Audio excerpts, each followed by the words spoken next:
గెలవలేనప్పుడు ఏం చేయలేని స్థాయిలో ఉన్నప్పుడే వచ్చేది కోపం, ఉక్రోషం, దాడులు చేయాలి, చంపాలి అన్న ఆలోచనలో వచ్చేది ఇలాంటిటప్పుడే. నిజంగా ఒక మనిషిని ఏదైనా చేయాలి అనుకునే తోళ్ళు తెలుగుదేశం పార్టీలోనే ఎక్కువ మంది ఉన్నారు.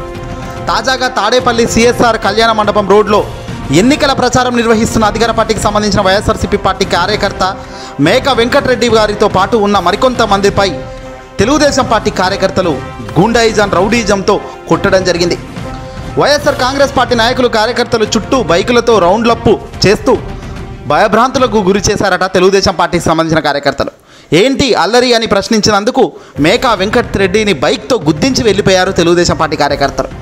మేక వెంకటరెడ్డి తలకు తీవ్రమైన బలమైన గాయం తగలడంతోనే వెంటనే హాస్పిటల్కి తరలించారు వైసీపీకి సంబంధించిన కార్యకర్తలు. మేక వెంకటరెడ్డి బ్రెయిన్ డెడ్ అయిందని ఇప్పుడే చనిపోయాడు. తాజాగా ఇది ఘోరమని చెప్పవచ్చు. ఏకంగా ఒక మనిషిని చంపేసే రౌడీయిజం తెలుగుదేశం పార్టీ చేస్తుంది. మొదటి నుంచి అధికార పార్టీ వాళ్ళు ఆరోపిస్తూనే ఉన్నారు, ఇలాంటివి చేయకూడదు, ఏదున్నా మాటల యుద్ధం కాదు, ప్రజలకు వెళ్ళండి, ప్రజలు ఎవరికి అవకాశం ఇస్తే వాళ్ళు గెలుస్తారు తప్ప ఇలాంటి చిల్లర రాజకీయాలు చేయకండి అని మొదటి నుంచి చెప్తుంటే కూడా వినడం లేదు. తాజాగా తెలుగుదేశం పార్టీకి సంబంధించిన అతి ఉత్సాహంతో చేసిన రచ్చకు ఇప్పుడు ఏకంగా ఓ వ్యక్తి మరణించడం నిజంగా బాధాకరం. దీనికి ముఖ్యమంత్రి జగన్మోహన్ రెడ్డి గారికి సైతం దిగ్భ్రాంతి వ్యక్తం చేసినట్టుగా తెలుస్తుంది. బైకులతో రౌండప్లు చేయడం, బెదిరించడం, చంపడం టీడీపీ నైజామా ఇది? లేకపోతే మాకు అడ్డు ఎవడనుకుంటున్నారా? వస్తుంది, సమాధానం వస్తుంది. ఒక్క 40 రోజులు ఆగండి, మీ సమాధానాలు ఎంతమంది కోట్ల మంది ప్రజల తీర్పు ఏ రకంగా ఉంటుందో మీ సమాధానం అర్థమవుతుంది. ఆ దెబ్బకు ఓట్లు వేసే ప్రజలు ఆలోచన చేస్తున్నారు. మీరు ఏం చేశారు ప్రజలకు అనేది చెప్పే స్థాయిలో మీరు లేకపోగా ఇది చేశాను అని చెబుతున్న నాయకుడి వైపు గురిపెట్టి సంధిస్తున్న ప్రశ్నలకు ప్రజలే సమాధానం చెబుతారయ్యా.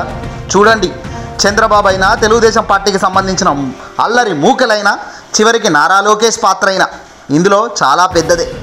నారా లోకేష్ సభలలో మాట్లాడడం బంద్ చేసి వెనకాల చంపే కార్యక్రమాలు మొదలెట్టారు.